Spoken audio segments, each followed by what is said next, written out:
नमस्कार. मी डॉक्टर हिरालाल पवार, हृदयरोग तज्ञ. आज आपण जाणून घेऊयात 2 भावांच्या जिद्दीची गोष्ट. गोष्ट साधारण 2021-22 मधली होती. कोविडचा काळ होता. एका कुटुंबामधील जे मोठे भाऊ होते, ते एक मोठे प्रतिदेश डॉक्टर होते आणि त्यांचे जे लहान भाऊ आहे, ते एक फार्मासिस्ट होते. दोघाही भावांना एकाच चिंतेने ग्रासलेलं होतं. ती चिंता म्हणजे त्यांच्या वडिलांचं वयाच्या 45व्या वर्षी हृदयविकाराच्या झटक्याने मृत्यू झालेला होता आणि त्या चिंतेमुळं ते दोघंही भाऊ खूप घाबरलेले होते. मोठ्या भावांचं वय साधारणतः 52 होतं आणि जो लहान भाऊ होता त्याचं वय साधारण 45 होतं. त्यामुळं दोघांनाही चिंता ग्रासलेली होती. त्यामुळे ते दरवर्षी हृदयविकाराच्या संदर्भातल्या सर्व टेस्ट करायचे. टुडिको, स्ट्रेस टेस्ट, त्यानंतरून ब्लडचे कोलेस्ट्रॉलचे लेव्हल, शुगर्स हे सगळ्या गोष्टी ते नियमितपणे चेक करायचे आणि 2021-22 मधल्या रिपोर्टमध्ये लहान भावाच्या टेस्टमध्ये स्ट्रेस टेस्ट पॉझिटिव्ह आली. ती आल्यानंतर त्यांनी हृदयाक्षमध्ये माझ्या ओ-पी-डीमध्ये मला कन्सल्ट केलं. मी ते सगळे रिपोर्ट्स बघितले आणि मी त्यांना सांगितलं, की तुमच्या जुन्या टेस्ट मी चेक केल्यात आणि जुन्या टेस्टच्या कंपेअरमध्ये ह्या वर्षीची टेस्ट बऱ्यापैकी स्ट्राँग पॉझिटिव्ह आहे. तर आपल्याला अँजिओग्राफी करून घेणं गरजेचं वाटतंय. आणि तेही दोघे भाऊ लगेच तयार झाले कारण ते ह्या गोष्टी त्याच्यासाठीच करत होते, की त्यांना लवकर त्रास झाला तर कळायला हवा. त्यामुळे आम्ही लहान भावाची लगेचच दुसऱ्या दिवशी सकाळी 7 वाजता अँजिओग्राफी घेतली आणि ती घेतल्यानंतरून आम्हाला खूप मोठा आश्चर्याचा धक्का बसला.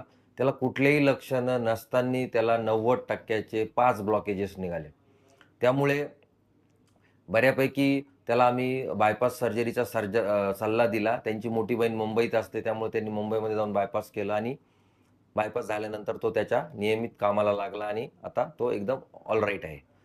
पण ह्या घटनेच्या 6 महिन्यानंतरून त्यांचे जे मोठे बंधू होते, जे एक डॉक्टर होते, त्यांचा मला फोन आला एक दिवशी. त्यांना खेळ खेळत असताना बॅडमिंटनचा त्यांच्या डाव्या शोल्डरमध्ये थोडंसं पेन व्हायला लागलं आणि त्यांचा फोन आला, की आणि त्याने फोन करून लगेच सांगितलं, "हिरालाल, मला मला वाटतं मला अँजायनाचा त्रास होतोय. आपण अँजिओ करूयात." त्यांनी मला सांगितलं आणि मीही लगेच हो म्हटलं. त्यानंतर पुढच्या 2 तासामध्ये ते हॉस्पिटलला शिफ्ट झाले. मी जाऊन तिथे त्यांचे ब्लड टेस्ट करून लगेचच त्यांची अँजिओग्राफी घेतली आणि त्यांनाही 3 ब्लॉकेजेस निघाले. परंतु त्यांची ब्लॉकेजेस अँजिओप्लास्टीद्वारे काढण्यात यशस्वी झालो. आता ह्या गोष्टीच्या मधून आपल्याला ह्या बोध घ्यायचा आहे, की जर आपल्याला आनुवंशिकता असेल, आपल्या घरात कुठल्याही व्यक्तीचं 40-45च्या आसपास जर हृदयविकाराच्या आजाराने मृत्यू झालेला असेल किंवा कोलेस्ट्रॉल लेव्हल आपल्या फॅमिलीत जास्त राहत असतील किंवा आपल्या फॅमिलीत डायबिटीजचं प्रमाण मोठ्या प्रमाणात असेल, कोलेस्ट्रॉलचं प्रमाण मोठ्या प्रमाणात असेल, तर मला असं वाटतं, की आपण वेळोवेळी दरवर्षी कार्डियाक रिलेटेड सर्व टेस्ट करून घेणं अत्यंत गरजेचं आहे. ज्यामध्ये two D echo, stress test, cholesterol levels, blood pressures, HbA1c level हे सगळं चेक करून आपण त्याचं एक डॉक्युमेंटेशन ठेवणं महत्त्वाचं आहे आणि ज्यावेळेस त्याच्यामध्ये जर काही बदल आढळलेत, तर डॉक्टर त्यानुसार तुम्हाला योग्य तो सल्ला सुचवतील. धन्यवाद.